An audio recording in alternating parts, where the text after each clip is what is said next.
Salam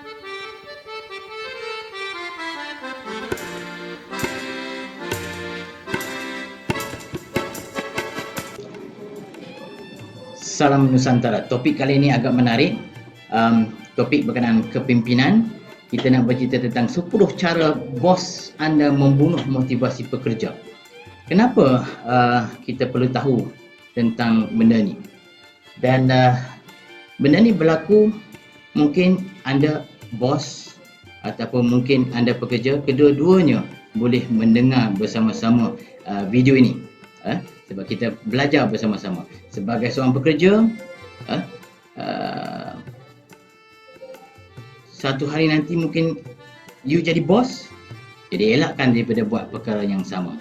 Dan sebagai bos, mungkin dia tak perasan apa yang dia buat selama ni mengguris perasaan pekerja dia. Jadi kita belajar bersama-sama hari ni. Okey, yang pertama, micromanage anda.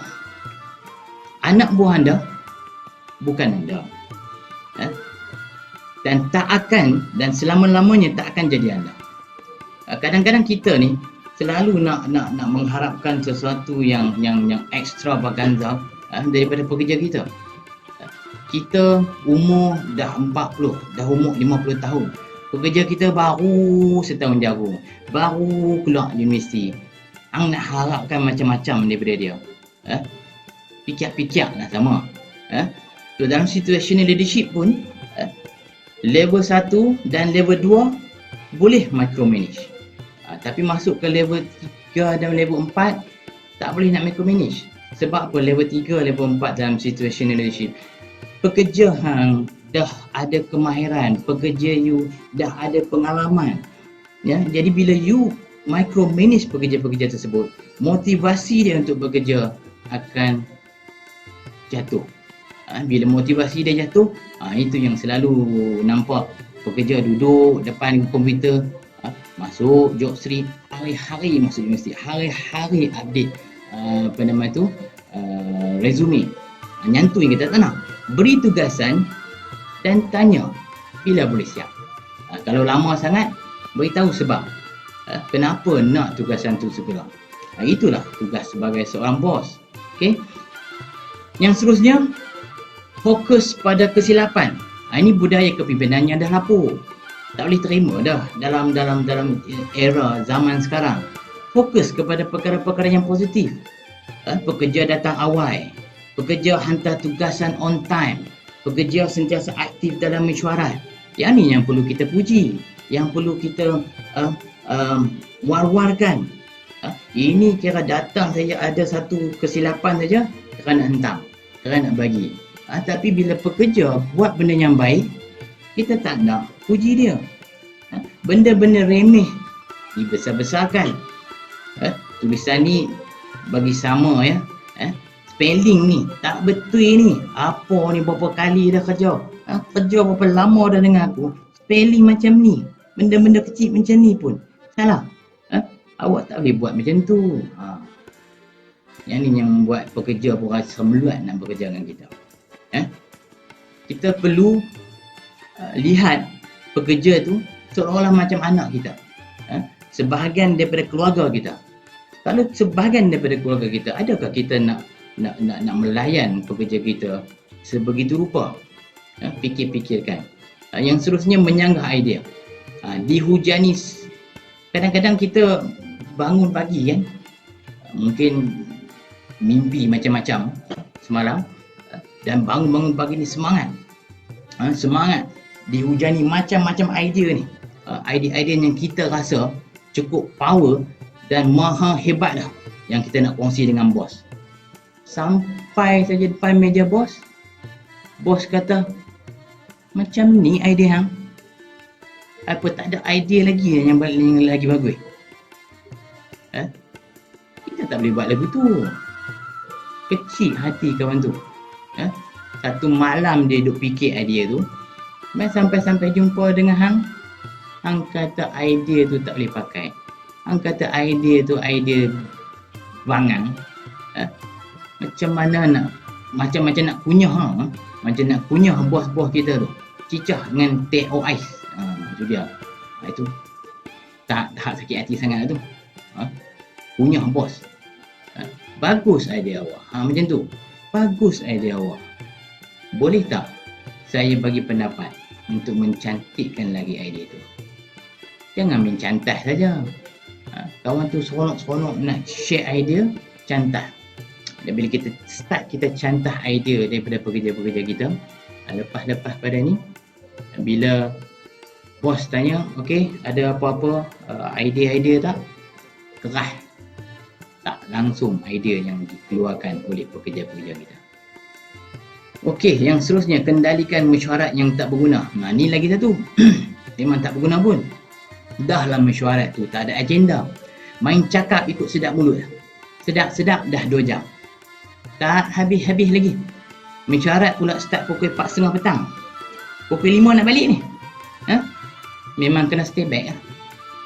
Elok bos lagu ni bawa tilam, bawa bantai, main office, tidur terus kat office. Rumah sewa, kalau ada kan rumah sewa tu, bagi balik kat tuan rumah. Rumah kalau ada rumah sendiri tu, pergi jual wang, duduk dekat office 24 jam. Dah kalau ada rumah, duduk kat office 24 jam sehari, buat apa ada rumah? Jual bang rumah. Mesyuarat kena ada agenda. Dan tolong ikut agenda. Maksimum 1 jam tu cukup lah mesyuarat. Esok ada lagi. Noh, anak bini kat rumah tu nak juga khabat-khabat belakang pak dia. Kan? Jadi fikir-fikirkan. Bos ada keluarga, pekerja pun ada keluarga. Jadi kita kena luangkan masa dengan keluarga. Janji manis. Yang ni lagi satu lah. Selalunya waktu awal-awal tahun ni, dia nanti berjanji bulan dan bintang. Macam-macam nanti dia janji. Pus, hang ni bagus tau. Hang buat ni. Hang buat juga yang tu. Hang buat yang ni. Hang buat semua. InsyaAllah, hujung tahun ni memang hang naik pangkatnya. Keras. 10 tahun punya hujung tahun, pangkat duk lagu tu juga. Orang lain hak duk kipas, hak duk bagi aircon, mencanak naik tak semena-mena. Tak perlu nak berjanji manis. Nilai pekerja sebaiknya, bimbing, nasihat sampai dia boleh naik pangkat. Dan jangan duduk pilih bulu. Bagi saya, setiap pekerja ada potensi. Hanya peluang dan ruang perlu diberikan untuk mereka tunjulkan potensi. Nombor 6, lawak bodoh. Kalau kita dah bodoh, jangan bagi orang bodoh. Jangan bodohkan orang. Melawak tak kena tempat sampai menusuk jiwa dan raga. Lepas tu minta maaf. Satu ofis dengar lawak bodoh dia, minta maaf senang aja. Jangan begitu. Manusia, bos ada ayak muka, pekerja pun ada ayak muka. Saat ni pekerja buat lawak bodoh balik, dah kena tindakan disiplin, dah kena disciplinary action, dah kena domestic inquiry. Yang bos buat lawak bodoh, relax je. Apa dia tak kena. Biasa dah tu. Lawak biar bertempat. Tengok suasana dan emosi orang kita nak buat lawak. Baru kita buat. Tidak boleh percaya. Yang ni susah lah. Kalau dapat jenis bos yang tak boleh percaya. Makan gaji sajalah kita. Nak harap naik pangkat tu, hentikanlah. So, doa dia bagi naik pangkat. Jadi kita dapat bos baru. Jangan doa dia bagi mati. Tak mau. Bagus. Dosa. Hubungan antara pekerja dan bos haruslah bagus. Bos boleh bercerita dengan anak buah. Anak buah pun boleh buat benda yang sama. Barulah kita boleh mencapai KPI yang baik. Barulah pekerja boleh mendoakan doa yang baik-baik kepada bos. dan bos pun akan jadi orang kata sihat sentiasa lah. Ni bos sihat sakit sentiasa sebab apa? Sebab dia kena maki, dia kena hamput dengan pekerja hari-hari. Kita nak cari makan dan pada masa yang sama kita nak hidup ceria dalam hidup kita. Jadi sama-sama kita kena jaga hati antara satu sama lain. Salah ukur pencapaian yang ke-8. Ukur ikut hati, mati. Ukur ikut rasa, binasa. Ukur kena ikut kayu ukur lah.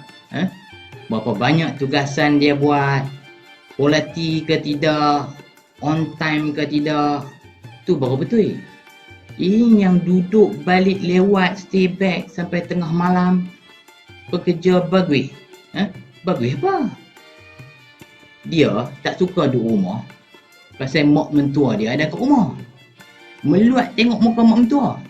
Jadi kalau boleh, dan dia nak duduk kat ofis sampai 24 jam. Tak mau balik rumah. Catat pencapaian pekerja. Dan pekerja juga kena catat setiap pencapaian dan duduk bincang dengan bos sebulan sekali. Bukan setahun sekali. Setahun sekali, habuan bos nak buat drama. Hus, hang ni bagus tau. Tapi, tang tu mulalah dia melalut. Tapi tu, cerita macam-macam. Yang tu tak kena, yang ni tak kena. Tahun depan kita buat bagus lagi. Mesti naik pangkatnya. Macam pernah aku dengar. Tapi di mana ya? Ini benda yang selalu berlaku lah. Yang selalu berlaku kepada kita. Yang ke-9, masa singkat. Hus, tolong buat yang ni. Aku mau esok pagi ada atas meja. Bagi pukul 4.30. Pukul 5, kerja nak habis dah ni. Esok pagi dia naik atas meja. Dia ingat anak bini kita kat rumah tu, anak buluh betul. Pak mereka tak balik setahun pun tak apa. Bagilah masa yang sesuai dengan keberatan kerja tu. Fikir sama. Mereka pun ada keluarga, kita pun ada keluarga. Kita kena saling menghormati masa masing-masing. Yang ke-10, ni yang terakhir, pilih kasih. Yang ni lah punca. Punca dia meluatkan anak buah ni. Punca dia senang buat kerja dengan anak buah ni sampai sama kepala. Punca dia sikit je. Pasal tak pernah tegur bos handsome. Bos cantik lah hari ni. Bos lawa lah. Bos ehem lah. Bos yang tu lah, bos yang ni lah. Kita jenis tak reti. Nak jet bos benda-benda macam tu. Jadi bila dah tak reti, habislah kita. Layani anak buah kita sebaik yang mungkin. Berikan masa yang selayaknya bagi setiap pekerja. Dan juga bagi peluang yang selayaknya kepada semua. Ni aku meratus dalam video ni. Video ni tak ada kena-mengena dengan mana-mana pihak. Sama ada yang masih hidup, yang duduk terbaring kat hospital ke, ataupun yang dah arwah. Salam Nusantara.